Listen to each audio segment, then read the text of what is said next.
Right, నమస్తే. అప్పుడు ఇప్పుడు ఎప్పుడూ ప్రతిపక్షమై ఉంటూ ప్రజా సమస్యల మీద కొట్లాడుతూ నిరుద్యోగుల ప్రధాన గొంతుకై ప్రభుత్వం మీద పోరాటం చేస్తున్నటువంటి వ్యక్తి బక్కా జెర్సన్ అన్న ప్రస్తుతం మనతో పాటు ఉన్నారు. మాట్లాడదాం. నమస్తే అన్న. నమస్తే సార్. బాగున్నారా అన్న? చాలా కాలం అన్న. ప్రధానంగా ఇప్పుడు విద్యా వ్యవస్థ గురించి నిన్న 10th క్లాస్ రిజల్ట్స్ అన్న 10 గంటలకు రిజల్ట్స్ వస్తాయి అని చెప్పి డిక్లేర్ చేశారు. దాని తర్వాత సీఎం గారికి ఏదో పెళ్ళి ఏదో ఉందని చెప్పి దాన్ని వాయిదా వేయడం జరిగింది. అవును, ఏం చెప్తారన్న దీని మీద? ఏం లే, ఇప్పుడు ఒకటి అది ఆంధ్ర మాజీ మంత్రి ఎందుకో తెలిసిపోయాడు. అంటే ఇంపార్టెన్స్ ఏది దేనికి ఎక్కువ ఇంపార్టెన్స్ ఇస్తుంటారు అనేది కనబడుతుంది. ఈరోజు ప్రజలు ఇంపార్టెంటా, విద్యార్థులు ఇంపార్టెంటా, లేకుంటే విందులు వినోదాలు ఇంపార్టెంటా? అదొక గంట లేట్ పోయినా ఏం కాదు. నేను పోకుంటే ఆ పెళ్ళి ఏం ఆపరు. ఆ ముహూర్తం ప్రకారం వాళ్ళు పెళ్ళి చేసేసుకుంటారు. చంద్రబాబు నాయుడు ఎందుకు పోలే మరి? ఆయన తెలుగుదేశం పార్టీ, ఆయన సహచరుడు, ఆయన అనుచరుడు, ఆయన దగ్గర ఆయన క్యాబినెట్లో మంత్రిగా ఉన్నాడు. అసోంటి దగ్గరికి కొడుకుని పంపిండు. చంద్రబాబు నాయుడు ఎందుకు పోలే మరి? లోకల్, ఆయన రాష్ట్రానికి చెందిన వ్యక్తి. ఇక్కడ పోతే ఆయన మన పార్టీ కాదు, మన రాష్ట్రం కాదు. అర్థమైందా? ఎవరో కోన్ కిస్కా అసోంటి దగ్గరికి పోయి అసోంటి ప్రోగ్రాంకి పోయి ఇక్కడ 10th రిజల్ట్స్ ఇది చేయడం అంటే ఇంపార్టెన్స్. అంటే విద్యా పట్ల ఒక విద్యాశాఖ మంత్రి బాధ్యత మళ్ళీ ఆయన దగ్గర పెట్టుకుంటారు. సరే, ఈయన లేకుంటే విద్యామంత్రి నొప్పని చెప్పించుకోలేదు, ఇది నా దగ్గరనే ఉండాలని నా దగ్గరనే పెట్టుకుంటారు. కాబట్టి విద్య పట్ల ఆయనకు ఎంతవరకు అంకిత భావం ఉన్నది, విద్యార్థుల పట్ల ఎంతవరకు అంకిత భావం ఉన్నది, విద్యార్థుల భవిష్యత్ పైన ఎంత అంకిత భావం ఉన్నా అనేది దీంతో అర్థమైపోతుంది. ఈరోజు 10th క్లాస్ పరీక్ష రాసిన విద్యార్థులందరూ కూడా ముఖ్యమంత్రి అంటే ఒక అసహ్యమైన తీరుగా వాళ్ళ మైండ్లో ఉండిపోతుంది. అంటే వాళ్ళు 10th క్లాస్ అంటే ఇక్కడికి వెళ్ళి వాళ్ళ లైఫ్ చేంజ్ అవుతాయి కదా, ఇక్కడికి వెళ్ళి వాళ్ళ చేంజ్ అవుతాయి. కానీ వాళ్ళు ఆ రిజల్ట్ కోసం చూసేటోళ్ళు ముఖ్యమంత్రి పెళ్లి ఓట్లు ఇట్లా ఆగిపోయిందంట అనేది లైఫ్ లాంగ్ వాళ్ళకు ఒక విలన్ లెక్క వాళ్ళ మైండ్లో నిలిచిపోతావు. దాని తప్ప ఈరోజు జరిగింది ఏం లేదు. అదే అన్న, అంటే ఇప్పుడు ప్రధానంగా రిజల్ట్స్ కోసం చాలామంది వెయిట్ చేస్తూ ఉంటారు విద్యార్థులు. దాంతోపాటు కొంతమంది అంటే ఫెయిల్ అవుతామా పాస్ అవుతామా అన్న భయంలో బతుకుతూ ఉంటారు. అంటే ఆ ఒక కొన్ని క్షణాల పాటు అవన్నీ పక్కన పెట్టి పెళ్లి కోసం పోవడం అంటే ఒక స్వయంగా ఒక రాష్ట్ర ముఖ్యమంత్రి దట్టు మళ్ళీ ఎడ్యుకేషనల్ మినిస్టర్ కూడా సార్ దగ్గరనే పెట్టుకోండు. అది వేరే వాళ్ళకి ఇస్తే దాన్ని భ్రష్టు పట్టిస్తారంట. అంత సామర్థ్యం ఉన్న మంత్రులు లేరు కాంగ్రెస్లో అని చెప్పి ఆయనే చెప్పిండు బాజాప్తా. ఏం సందేశం ఇస్తున్నట్టు విద్యార్థులకు? ఇంత మించిన భ్రష్టత్వం ఇంకేముంటుంది? రిజల్ట్ విడుదల చేయాల్సిన సమయానికి రిజల్ట్స్ విడుదల చేయకుండా వాళ్ళ తల్లిదండ్రులు కూడా ఇప్పుడు బ్రదర్ ఫెయిల్ పాస్ సెకండరీ, కానీ ఆ రిజల్ట్ అనే దానికోసము అందరూ ఎదుగుతాం. నేను కూడా పరీక్షలు రాసినా కదా, నా అప్పుడు సాయంత్రం పేపర్, అప్పుడు న్యూస్ పేపర్లు వచ్చేది. ఆ న్యూస్ పేపర్ కోసం మేము చూసినాం. రేపు రిజల్ట్ రాగానే ఫస్ట్ స్పెషల్ ఎడిషన్ పేపర్ వచ్చేది, వాటి కోసం మేము చూసి ఆ పేపర్ అది ఉంటుంది, దాని యాంగ్జైటీ వేరే ఉంటుంది. అసోంటి కొన్ని క్షణాలకు లైఫ్ లాంగ్ గుర్తుండిపోయే కొన్ని గుర్తులను లేకుండా చేసినాం. కాబట్టి వాళ్ళకి కానీ వాళ్ళ తల్లిదండ్రులకు కానీ ఒక డిసప్పాయింట్మెంట్. ముఖ్యమంత్రికి అదే నేను చెప్తున్నా కదా, ముఖ్యమంత్రికి విద్య పట్ల కానీ విద్యార్థుల పట్ల కానీ వాళ్ళ భవిష్యత్ పైన కానీ ఈరోజు కొంచెమైనా జవాబుదారీ లేదు, అకౌంటబిలిటీ అనేది లేదు అన్న దానికి ఇదొక మచ్చుతునక, ఇదొక ఎగ్జాంపుల్ అని చెప్పుకోవచ్చు. అయితే ఇప్పుడు 1 సంవత్సరంన్నర గడిచిపోయింది ఆల్రెడీ. అంటే ఇప్పుడే వచ్చిండు కదా కేసీఆర్, ఏదో అప్పులు చేసిండు, దాంట్లో ఉన్నాడు, ఇంకా బయటికి రావాలని ప్రజలందరూ అంటే కొంతమంది ఆయనను వ్యతిరేకిస్తున్నప్పటికీ కూడా కొంతమంది ఏం చేస్తూ ఉన్నారంటే, సరే పోయిన ప్రభుత్వం అసలు ఏం చేయలేదు, అప్పులు చేసింది, అవన్నీ తీర్చుకుంటూ మెల్లమెల్లగా వస్తుండు కదా, ఇంక ఇస్తాడు అని చెప్పి వెయిట్ చేస్తూ ఉన్నారు. ఈయన ఇచ్చినటువంటి హామీలు కావచ్చు, మిగతా పథకాలు. ఇక ఆల్మోస్ట్ ఒక 17 months అవుతుంది. ఎట్లా ఉన్నదన్న పరిపాలన విధానం? ఇప్పుడు మీకు ఎవరిని ఏ సెక్షన్ చూసినా వ్యతిరేకంగానే ఉన్నారు కదా. ఈరోజు నీకు రైతులు వ్యతిరేకంగానే ఉన్నారు, విద్యార్థులు వ్యతిరేకంగా ఉన్నారు, నిరుద్యోగులు వ్యతిరేకంగానే ఉన్నారు. ఈరోజు నీకు పాజిటివ్గా ఉన్నటువంటి వ్యక్తులు ఎవరు? అసలు నీ ఎమ్మెల్యేలే నీకు వ్యతిరేకంగా ఉన్నారు, నీ మంత్రులు సహచరులే నీకు వ్యతిరేకంగా ఉన్నారు. ఈరోజు ఎవరిని నీ తట్టు పలానా వాళ్ళు, పలానా డిపార్ట్మెంటు, పలానా సెక్షను, పలానోళ్ళు నా పలానా మైనార్టీలు, ఇంకా మన మహిళలు వీళ్ళు నా పట్ల ఉన్నారు అని చెప్పి నువ్వు చెప్పు. ఈరోజు లోకల్ బాడీ ఎలక్షన్లో టర్మ్ అయిపోయిన ఇవాళ దాకా ఎందుకు పెట్టలేకపోయాడు? ఓన్లీ బికాజ్ ఏంటంటే ఆయన పైన వ్యతిరేకత పెరిగింది, ఆయనకైనా స్పష్టంగా ఉన్నది కాబట్టి ఈరోజు ఎన్నికల్లో పోలేని పరిస్థితిలో ఈరోజు ఉన్నాం. కాబట్టి ఒక సెక్షన్ కాదు, అన్ని సెక్షన్లు ఈ 17 నెలల క్రమంలో అంటే 500 రోజులు గడిచింది మొన్న. ఇవాటికి 505వ రోజు 507వ రోజు నడుస్తుంది. 503వ రోజు ఇవాటికి 2-3 రోజులు లెక్కేస్తున్నారా అన్న రోజులు అంతే. ఈ 502-3 రోజులల్లా ఇవాళ దాకా ఆయన ఒక్క వర్గానికి కూడా ఈరోజు దగ్గరికి కాలేకపోయాడు. అదే అంటే భూములు గుంజుకున్నాడు, ఇండ్లు గుంజుకున్నాడు, ఇండ్లు కూలగొట్టుడు, భూములు లాక్కున్నాడు. ఈరోజు అన్ని ప్రజా వ్యతిరేక కార్యక్రమాలు తప్ప గుంజుకోవడం ఇచ్చుడు ఇదివల్ల ప్రభుత్వాలు ఇచ్చేది.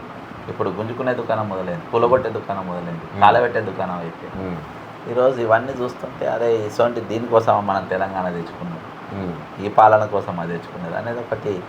నిజంగా తెలంగాణ తెచ్చుకున్న తెలంగాణ కాముకులు కూడా వాళ్ళు కూడా ఒక ఆలోచనలో పడ్డ పరిస్థితి. మన పరిపాలన ఎదిదికి పోతుంది.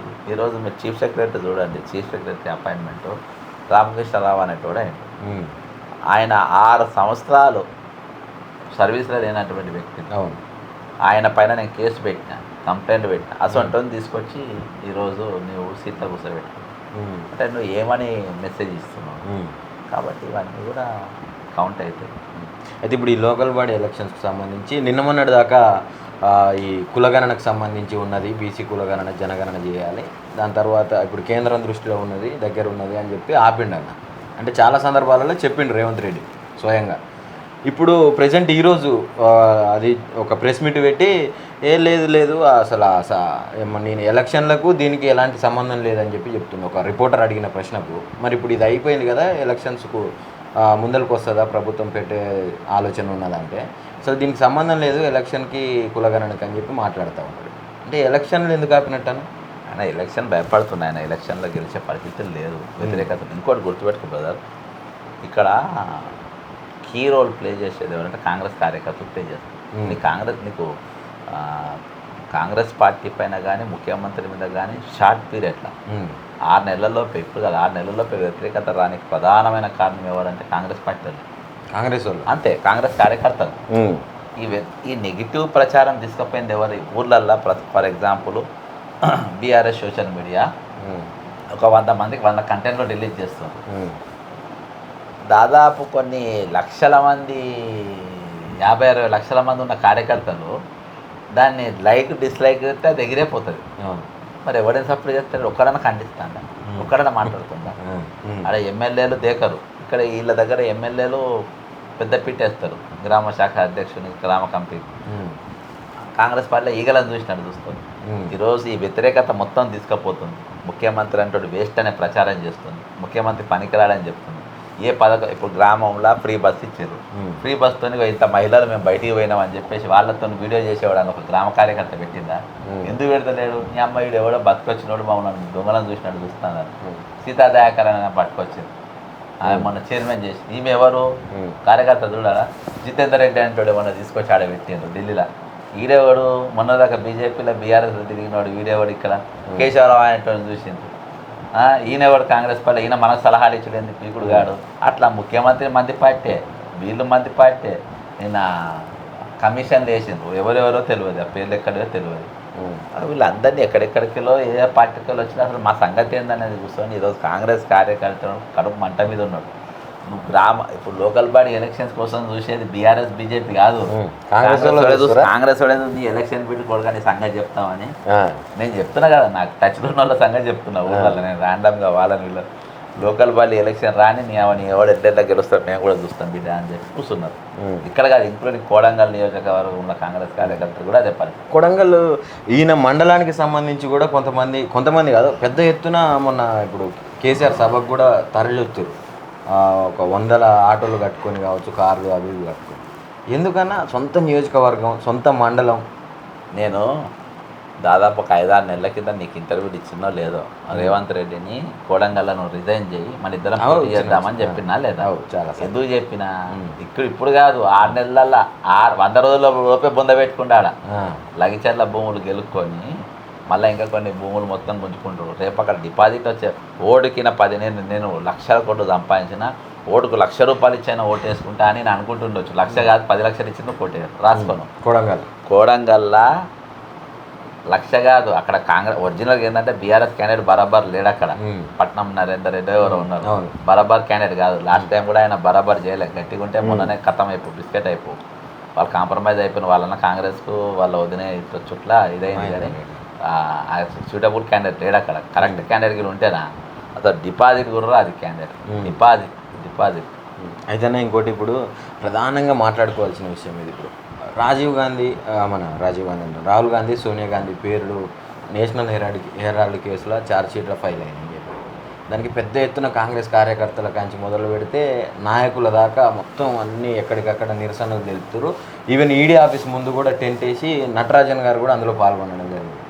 మరి సార్ అంటే అప్పుడు జపాన్ పర్యటనలో ఉన్నట్టు మన ముఖ్యమంత్రి గారు కనీసం ఒక ఈవెంట్ ట్వీట్ కూడా పెట్టలేదు అనే విమర్శలు గట్టిగా వచ్చినాయి. విమర్శగానే వీడియోనే చేసిన దాని మీద అదే చూపించే ప్రయత్నం చేస్తున్నా. ఆయన ట్వీట్ కాదు, ఆయన కనీసం ఒక ఇది కూడా చేయలేదు. అయితే నేను దీని మీద అనుమానం ఏంటంటే నాకు ఇక ఒక్కసారి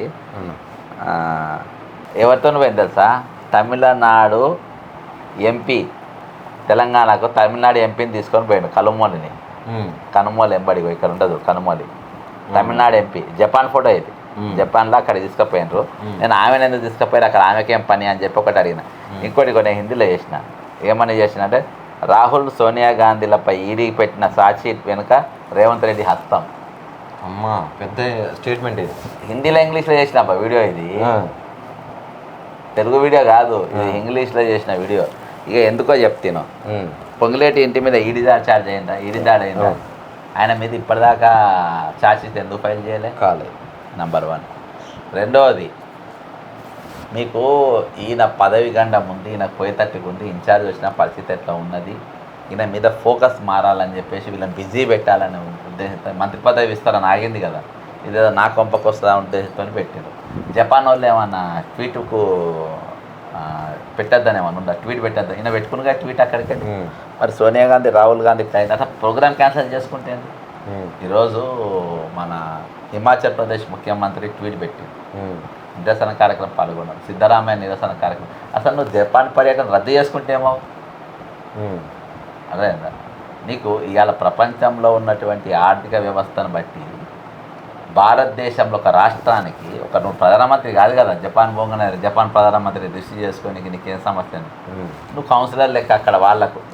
ఆంధ్రప్రదేశ్ రాష్ట్రంలో ఒక రాష్ట్రానికి దేశంలో భారతదేశంలో ఈయన రాష్ట్రానికి ముఖ్యమంత్రి ఇట్లా వచ్చిండు, వాళ్ళు మేయర్ లెక్కనో దాని లెక్కనో చూస్తారు. ఏంది కథ అనంటే ప్రధానమంత్రి అంత ఈజీగా పెట్టే పరిస్థితి లేదు ఈరోజు. పెట్టారు నీకు ఏం చూసి పెట్టుబడులు పెడతారని పోయినావు, నీకు ఆల్రెడీ ఈడీ వీళ్ళకి నోటీసు ఛార్జ్షీట్ పెడుతుందని తెలుసు, వీళ్ళను రేపు ప్రాబ్లం అవుతుంది, నేను ఇక్కడ ఉంటే నేను స్పందించాల్సి వస్తుంది, నేను బీజేపీతో మంచి రిలేషన్ ఉన్నా ఎందుకని చెప్పి జపాన్కి జంప్ అయిన అంతకు మించి ఏం లేదు, అంతకు మించి ఏది లేదు. ఈరోజు నీకు వాళ్ళకి జరిగిన ఎంఓయూలు బయట పెట్టు, పెట్టుబడులు వచ్చినాయని పేకుతున్నావు కదా, ఎంఓయూలు బయట పెట్టు, దావోస్ కూడా పేకే, ఎవరు రూపాయి ఇవ్వాలి నా ముఖం చూసి. ఇప్పుడు ఈ జపాన్ పేకే అన్ని పేకే, మన మన మన మన మన పైసలు బొక్క ఈరోజు, మన డబ్బు బొక్క. ఫ్లైట్ ఖర్చు, ఈయన ఉండడానికి హోటల్ రూమ్ల కిరాయిలు, అదేందా ఈయన పెట్టుబడులు దేనికి పోయిందా, పెట్టుబడులు పెట్టడానికి పోయిందా అనేది ఎంక్వైరీ చేస్తే అన్నీ తెలుస్తుంది. అయితే ఇప్పుడు రీసెంట్గా నిన్న ప్రెస్ మీట్ పెట్టినప్పుడు అదే నిన్న సభలో మాట్లాడుకుంటా అసలు నేను ఏదైనా ఇచ్చి మాట తప్పడం అనేది ఇక వద్దులే అబ్బా, ఎందుకులే ఇక వద్దులే ఇక. ఆయన ఆ డైలాగ్ అసలు ఆయన సూటే కాదు. అంటే నా శత్రువులు కూడా నన్ను ఎప్పుడు ఈ పదం మీద విమర్శించరు అంటుండు కదా. ఏది నేనే చెప్తున్నా కదా, నేను శత్రువే అనుకున్నాను. నువ్వు ఏ మాట చెప్తే ఏ మాట పైన ఉన్నది, ఏది ఇచ్చినా 100కు 100% అది నెరవేరుస్తా ఖచ్చితంగా. నాకు నీకు మధ్యలో ఉన్న మాటనే మాట్లాడదాం, మందిది ఎందుకు. రేవంత్ రెడ్డి ఇచ్చిన మాట పైన నిలబడాడు, నిజం చెప్తే చచ్చిపోతాడు, మోసం చేయకుండా చచ్చిపోతాడు, దొంగతనం చేయకుండా చచ్చిపోతాడు, చీటింగ్ చేయకుండా చచ్చిపోతాడు. ఈ శాపాలన్నీ ఆయనకు ఉన్నాయి కాబట్టి తెల్లాలేస్తే అబద్ధం ఆడతాడు, తెల్లాలేస్తే మోసం చేస్తాడు, తెల్లాలేస్తే చీటింగ్ చేస్తాడు. ఇవి అంతే. ఇవి ఎవరు నమ్మడు, ఇవి ఆయన భార్య నమ్మది, నమ్ముతుందేమో అడుగు. ముఖ్యమంత్రి అంటే అన్న. మాట పైన ఉండబడతా అని ఆ. దొంగలాళ్ళు వాళ్ళని ఎవరు నమ్ముతారు కదా. 4 కోట్ల మందికి 10 మంది రిప్రజెంటేటివ్. అరే నువ్వు 10వ తరగతి పరీక్ష రిజల్ట్ ఓపెన్ చేయకుండా వాళ్ళనే మోసం చేసి పారిపోయినావు నువ్వు. ఉమ్. ఆడ పెళ్లి పువ్వు బాగా పెడుతుంది 15 రకాలు పెడుతుంది ఇంత తిండి తిండి చాలా రోజులు అయిందని చెప్పి ఉరికిన రకాన్ని నువ్వు. ఆ. అదేందా నీకు ఇక్కడ పురాణ భవిష్యత్తు కంటే అలా పెళ్ళి ఎక్కువైంది. అలా నారా చంద్రబాబు నాయుడు పోని పెళ్లికి నువ్వు ఎగేసుకుంటే ఉరికినావు. ఉమ్. అర్థమైందా దేకో మేర రౌడీజం అని చూపించుకోనికే టీడీపీలో ఉన్న కథ చూడండి. వీడు ముఖ్యమంత్రి ఎందుకు అబ్బాయి పూరగాన వదిలేసి వచ్చింది ఇక్కడ వీడియో సీఎం రాబాయి అని చెప్పేసి వాళ్ళు చూసుకుంటుంటారు. మరి అనుకోరా వాళ్ళు కొంచెం ఎడ్యుకేషన్కి ఇంపార్టెన్స్ ఇస్తారు కదా. ఎడ్యుకేషన్కి అంటే ఇంపార్టెన్స్ గతంలో ఎప్పుడన్నా ఇట్లా సొంత పనుల కోసం ఇట్లా జరిగిందా? ఎప్పుడు జరగదు. సొంత పని కూడా కాదు కదా అబ్బా, మంది పని కూడా కాదు. పెళ్లి కాదు వినోదానికి సాగు కూడా కాదు కదా. అక్కడ యాక్సిడెంట్ అయింది, అవునా, అక్కడ ఒక పెద్ద ఇదైంది, ఒక జాతీయ విపత్తు సంభవించింది. నువ్వు పోతే ఓకే మేమే పొమ్మంటాం. అరే నువ్వు పెళ్ళికి పోనీకని చెప్పి పురాణాలను ఒక గంట సేపు విడుదల చేసిపోతే ఏమో స్పెషల్ ఫ్లైట్గా నువ్వు ఏం బస్ ఎక్కిపోయేది కదా, ట్రైన్ ఎక్కిపోయేది లేదు కదా. జనం పుణ్యానికి వచ్చిన విమానం కదా నువ్వు ఎక్కిపోయేది మంది పెళ్ళికి. దేవినేని నెహ్రూ వాళ్ళు దేవినేని వాళ్ళు ఏమన్నా నీకేమో బండి ఏం పెట్టలే కదా ఫ్లైట్. తెలంగాణ వాళ్ళ పైసల మీద నేను వేసుకొని రా అని చెప్పే కదా. మరి దానికి ఒక గంట ఆగితే ఏమో, అరగంట ఆగితే ఏమో. కాబట్టి ఇది చేయనోడు మాట మీద ఉండడంటే ఎవరు నమ్ముతాడు? ఆయన మాట పైన ఉండడు, ఏ మాట మీద వేయడు. ఇక మన కర్మ అంతే, తెలంగాణ ప్రజల కర్మ ఇసంటోడు మన ముఖ్యమంత్రి వాడు, కాంగ్రెస్ పార్టీ కర్మ. ఏదైనా ఫైనల్గా ఇంకొక మాట కూడా మన ముఖ్యమంత్రి గారు అనడం జరిగిందంటే, బీజేపీ నరేంద్ర మోడీ నన్ను అనుసరిస్తున్నాడు, నన్ను అనుసరించడం వల్ల ఇక్కడ ఉన్నటువంటి తెలంగాణలో ఉన్నటువంటి బీజేపీ వాదులు బీజేపీ నాయకులు అందరికీ కూడా నేనంటే మంట అని చెప్తుంది. ఎవరికేం మంట? బండి సంజయ్ ఈయన మనిషి అనుచరిస్తలేరు ఇద్దరు ఒకరికొకరు. ఆయన అనుచరుగా ఆయన ఉన్నాడు, ఆయనకు మోడీ అనుచరుగా నాలుగే తిరగలేదు కావచ్చు కానీ ఓకే ఓకే ఆయన ఈయనను అనుసరించు కాదు, ఆయనని ఈయన అనుసరించు. ఇద్దరు ఒకరికొకరు అనుసరించుకోవంటే వాళ్ళే. కాకపోతే ఈయనను అనుసరిస్తే అనుసరించవచ్చు, ఎందుకంటే ఇద్దరు కూడా మాట పైన ఉంటారు కదా. ఇద్దరు కూడా ప్రజలను మోసం చేసేటోళ్ళే కదా. ఇద్దరు ప్రజలను దగా చేసేటోళ్ళే కదా. నరేంద్ర మోడీ కూడా చేస్తారు అంతే కదా. 15 లక్షల పైసలు పడ్డాయా? ఇంటికో నౌకరు వచ్చిందా? పకోడీ అమ్ముకోమని చెప్పిండు. పకోడీ కూడా నౌకర్లు అన్నావు కదా.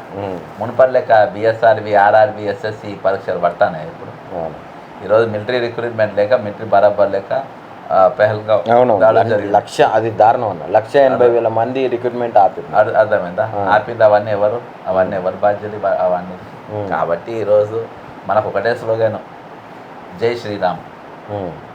మన రాముడిని మనం మాత్రమే కాపాడగలుగుతాం, ఎవరు కాపాడలేరు. వీళ్ళ దేవుణ్ణి కాపాడుకుంటారు. రేవంత్ కూడా అదే బాపది. అర్థమైందా? Diversion politics. ఈరోజు నీ తల మీద 5,55,000 ఎంటికలు ఉన్నాయి, నేను ఇప్పుడే లెక్క పెట్టినా, అబద్ధం ఆడతాను, నువ్వు లెక్క పెట్టుకో అని అంటాడు. ఏడ లెక్క పెట్టుకుంటాం మనం లెక్క పెట్టుకోవాలంటే ఎవడన్నా? అవి అసలు అబద్ధాలు ఆడతారు ఇద్దరు. వీళ్ళిద్దరు కాదు, ఇంకొకడు ఉన్నాడు. ఇలా ఆంధ్ర ముఖ్యమంత్రి ఎందుకు పోయిండు పెళ్ళికి? ఎందుకు పోయిండు? చంద్రబాబు నాయుడు. అర్థమైందా? ఒక్కడు కాదు, నువ్వు చంద్రబాబు నాయుడు అనుసరిస్తున్నావు. చంద్రబాబు నాయుడు ఆదేశాలు, అర్థమైందా? నీకు నరేంద్ర మోడీ ఆదేశాల మీద ఈరోజు రాష్ట్ర పాలన నడుస్తుంది. ఇది నువ్వు తెలుగులో చెప్పినావు కావచ్చు, హిందీలో గిన గట్టిగా చెప్తే ఆయనతో తీసుకుపోయి లోపడేయగల. మళ్ళీ చీకల్లో పోయి మళ్ళీ కాలు పట్టుకోవాల్సి వస్తుంది నరేంద్ర మోడీ. కాబట్టి ఎవరెవరు అనుచరులు లేరు. అందరూ కూడా ఒక ముఠా లెక్క ఈరోజు తెలంగాణ పనిచేస్తుంది. ఈరోజు తెలంగాణ పాటిస్తుంది కాంగ్రెస్ పార్టీ కాదు. ఇది కాంగ్రెస్ పార్టీ నిజమైన పార్టీ అయితే, కాంగ్రెస్ పార్టీ అధికారంలో ఉంటే భూములు గుంజుకునేటోళ్ళు కాదు, ఇల్లు గూల కొట్టేటోళ్ళు కాదు. అదేందా? నిన్న 10వ తరగతి పరీక్షలు వదిలేసి మంది పెళ్లిలో పోయేటోళ్ళు కాదు. అదేందా? ఇవన్నీ వదిలేసి పోయేటోడు ఎవడంటే టీడీపీ వాళ్ళు. అదేందా? అసొంటి వాళ్ళు వాళ్ళతో తిరిగి అసొంటి సోపతదారులు వాళ్ళ లెక్కనే ఉంటారు. కాబట్టి ఈరోజు వాళ్ళ ఆలోచన విధానంగా వాళ్ళ ఆదేశానుసారం ఈరోజు రాష్ట్ర ప్రభుత్వం పనిచేస్తుంది. కానీ 8 మంది అడ్వైజర్స్ ఉన్నారు చంద్రబాబు నాయుడు సంబంధించిన ఆంధ్ర వ్యక్తులు ఈరోజు తెలంగాణలో. వాళ్ళ ఆదేశానుసారం నడుస్తుంది ఈరోజు తెలంగాణ ప్రభుత్వం. కాబట్టి నిన్ను ఎవరు అనుసరిస్తలేదు, నువ్వే మందిని అనుసరిస్తున్నావు. ఒకళ్ళు ఐడియాలు ఒకళ్ళు ఇచ్చుకుంటే ఈరోజు తెలంగాణ రాష్ట్రాన్ని ముంచేస్తుంది. అంత మించి ఏం లేదు. ఫైనల్గా ఇప్పుడు రేవంత్ రెడ్డి గారు ఒక 10 సంవత్సరాల దాకా ప్రజలు నన్నే ఉంచుతారని చెప్పి ఈరోజు కూడా చెప్పిండు, నిన్న కూడా చెప్పిండు. మళ్ళీ ఉందంగా ఎవడొద్దన్నాడు నిన్ను? 10 ఏళ్ళు ఇల్లు కొట్టుకుంటా, 10 ఏళ్ళు భూములు గుంజుకుంటా, 10 ఏళ్ళు లాస్ట్ అడ్వర్టైజ్మెంట్ బోర్డు కూడా వాళ్ళే గుంజుకుంటారు. 90% వాళ్ళే. అర్థమైందా?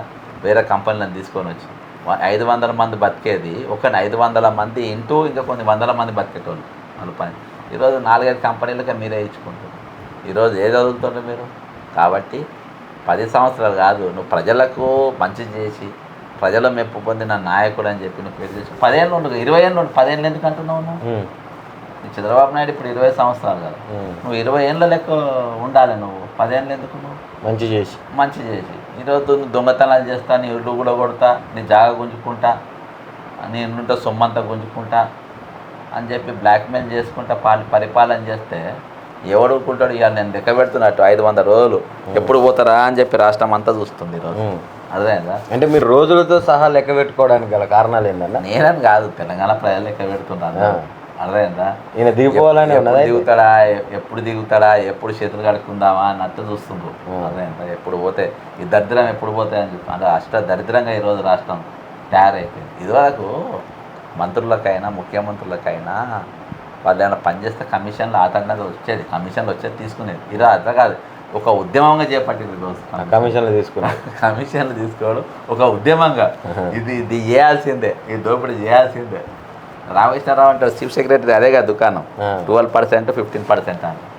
అది ఒక ఉద్యమంగా ఈరోజు కరప్షన్ అనేది ఒక పెద్ద ఎత్తున మంత్రులు అధికారులు అసంటోళ్ళనే తీసుకొని పెట్టుకుంటారు. వాళ్ళందరూ కలిసి ఈరోజు రాష్ట్రాన్ని మొత్తం నాకేస్తారు.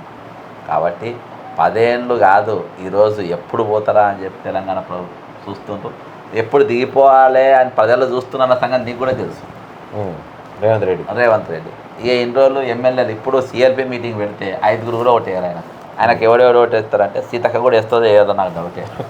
ఇప్పుడు ఇవాళ సిఎల్పి మీటింగ్ పెడితే, ఇప్పుడు ప్రజెంట్ సిఎల్పి మీటింగ్ పెట్టి ముఖ్యమంత్రి సిఎల్పి నాయకుడిని ఎన్నుకునే ప్రక్రియ మళ్ళోసారి పెడితే రేవంత్ రెడ్డికి 5 ఓట్లు కూడా రావు, 5 ఓట్స్ రావు గ్యారంటీ. టీడీపీకి వెళ్ళి వచ్చిన ఎమ్మెల్యేలు కూడా ఓటేయారు. ఇది పక్కా. థ్యాంక్ యూ అన్న. Thank you sir. రైట్, ఇది ఇవాళ ఇంటర్వ్యూ. మరో ఇంటర్వ్యూతో మళ్ళీ కలుద్దాం.